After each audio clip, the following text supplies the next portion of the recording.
There was a time when it was socially acceptable to argue that Aaron Rodgers is a better quarterback than Tom Brady. Even as late as 2016, some people were convinced that Aaron Rodgers was the virtuoso, while Tom Brady was just a system quarterback.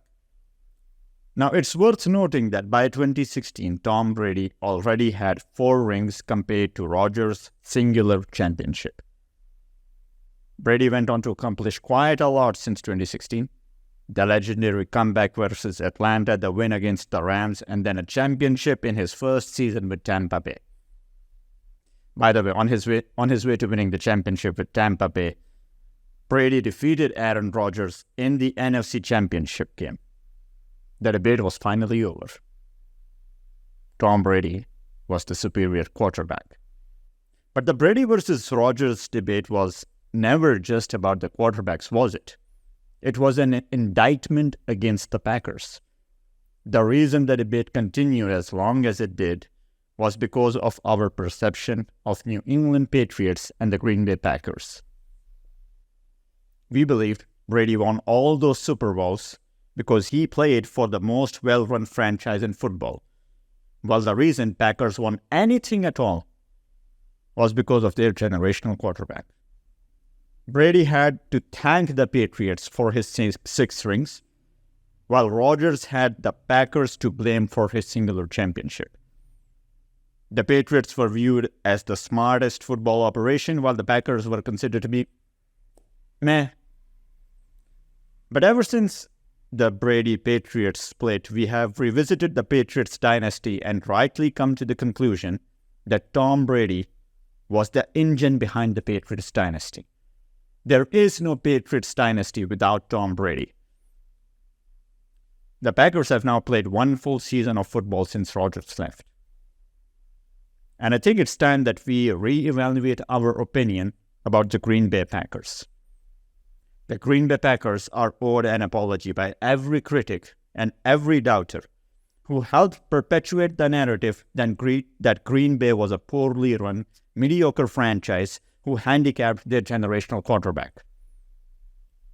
Let me ask you this. What were Green Bay with the legendary Aaron Rodgers at quarterback?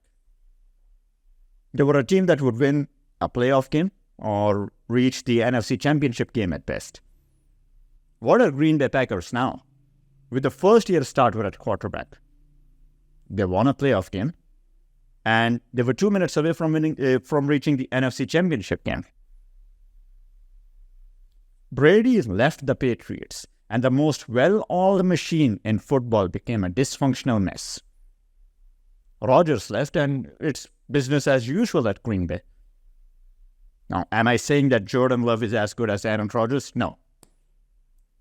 But this season has proven that Green Bay was never the circus Rodgers apologists wanted us to believe. In fact, Packers are one of the most well-run franchises in all of sports. Think about this.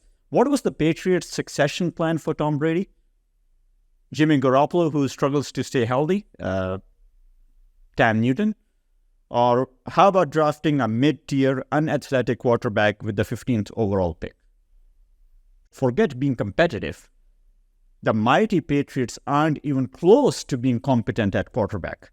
And that is while they had the greatest coach in football history. Rodgers left and Green Bay hasn't skipped a beat. Green Bay, they replaced Brett Favre with Aaron Rodgers, and now they have a star in Jordan Love. Remember how disgusted we all were when the Packers drafted Jordan Love? We all ridiculed the Packers for spending their first-round pick on drafting Rodgers' replacement instead of getting him an offensive weapon and trying to win at that moment. To make matters worse for the Packers front office, Rodgers went on to win back-to-back regular season MVPs, and while other quarterbacks selected in the first round, they went on to become the faces of their franchise, we weren't sure if Jordan Love was good enough to be a backup quarterback in the league.